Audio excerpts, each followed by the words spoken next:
particularly in Canada. I know that they were arresting people in Ottawa who've been protesting vaccine mandates earlier today. Foreign Minister, I'd love it if you would address that for us, because that's a deep concern to many in the West, that it seems as if your Prime Minister does not have a handle on the situation.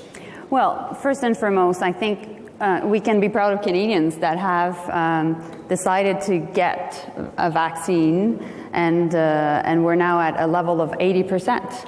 For all the population of Canada, kids 5 years old and up. And also, I think that we're now starting the third year of the pandemic, Hadley. People are tired, exasperated. In French, there's a saying where I come from in Canada, which we say people are tanné, they're fed up. And, you know, it is a Nordic country, and January and February are harsh months. And so at this point, definitely the mental health of Canadians is something that I have in mind and that we have in mind. Meanwhile, there's a right for peaceful protest in Canada, and we obviously want to make sure that that right is upheld, but we're past that at this point.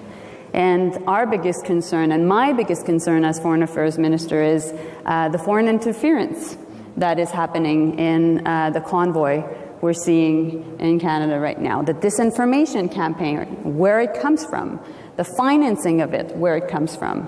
And so we know that obviously there are Canadians that have gone and protested in a peaceful manner, but there are also within the truckers' convoy some elements that are extremely preoccupying, and that led to also criminal charges, including particularly at the Coutts border between the US and Canada, where there were criminal charges laid up and also arms that were seized.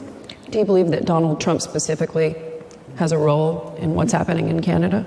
Listen, as Foreign Affairs Minister, I won't point out somebody in particular, but we know that there is foreign interference, and that's why also we decided to go ahead and use for the first time in our country the Emergencies Act, which is a important legislation that at the same time gives authority to the government to act through its executive order, but at the same time that needs support from Parliament, and that provides also for a mandatory public hearing after its use. So we know that everything we're doing right now will be under the scrutiny of a public hearing. Yeah. So based on that, these are major pieces of legislation under this Emergency Act. I mean, freezing the bank accounts of people who don't want to get vaccinated, that is a rather draconian step, no? Well, it is for people that have been parked in front of Ottawa's Parliament and going against basically the legislation and also a lot of the bylaws. You know, as a parliamentarian in Canada, and as a minister, I don't have security. None of us have security. We don't need security usually in Canada. For every parliamentarian to go to Parliament for the last 3 weeks, we have been escorted by the police to basically continue our work, which we were elected to do.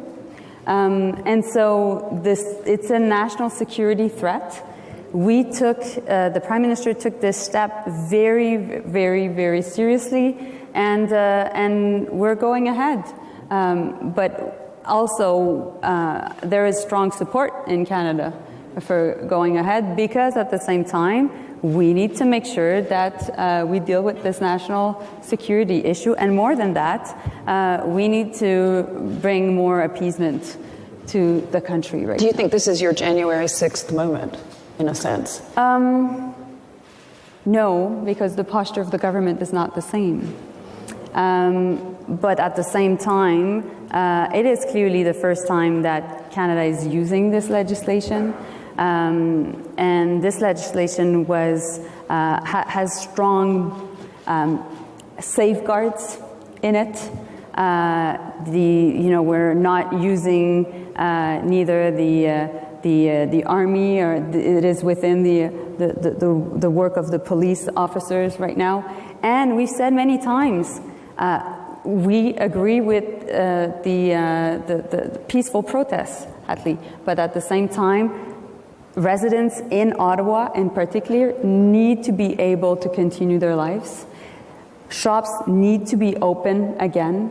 Businesses have suffered from this, and it is important that we continue to have a strong democracy, and parliamentarians need to be able to do their work. Yeah.